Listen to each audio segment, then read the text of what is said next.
Whenever inflation is greater than economic growth, and if that continues, it will lead to stagflation. In this backdrop, this government has brought about the Banking Laws Amendment Bill. The Prime Minister, when he was parroting the slogan, what is it called? 400 Par.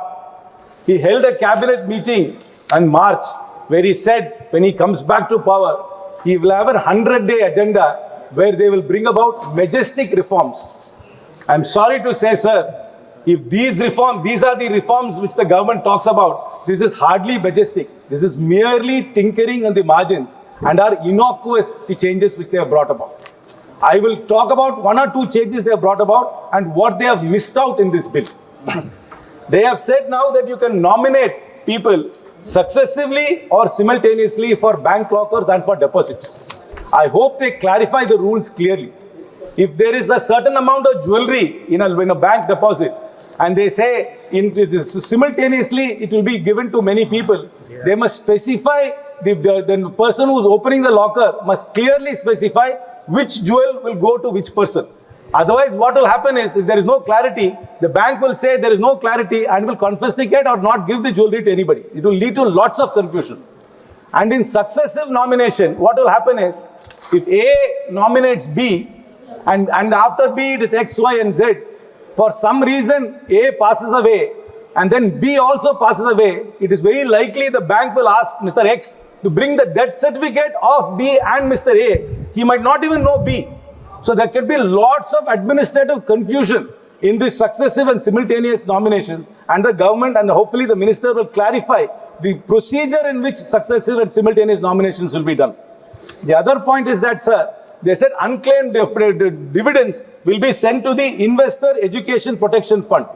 So the minister must clarify how much fund is already existing in the Investor Education Protection Fund and what is that fund doing to educate people about dubious public issues which are still coming up today and about the financial fraud which is happening in the banking sector. There is no point in creating a fund and adding more and more money to it if you do not know what that fund is doing and how the funds in that corpus is being spent, sir.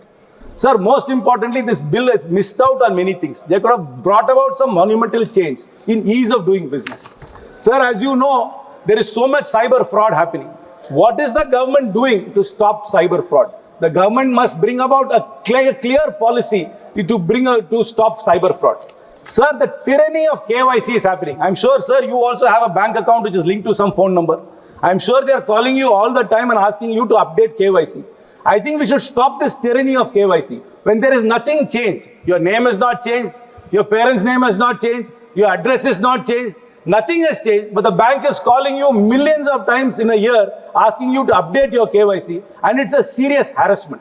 Because they're outsourcing the KYC process to some third-party agency, and that agency has to make these calls to harass you. The government must bring in order to make life easier for the customer, they must simplify and mandate that if there is no change, there is no reason to update your KYC multiple times in a year.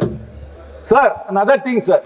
Like Chitragupta makes accounts of all our activities in this world to Yamadharma, there is this agency called CIBIL, which is making a record of all our transactions.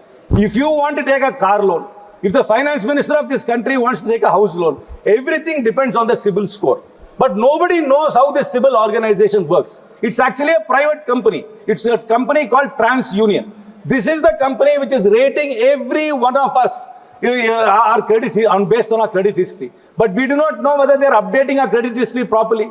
There is no transparency. There is no way for us to appeal. There is a complete asymmetry between the company which is rating us and us. There is no redressal at all, sir. Every time we go tell a bank, I have paid my loan on time, but they will say, no, your CIBIL score is bad.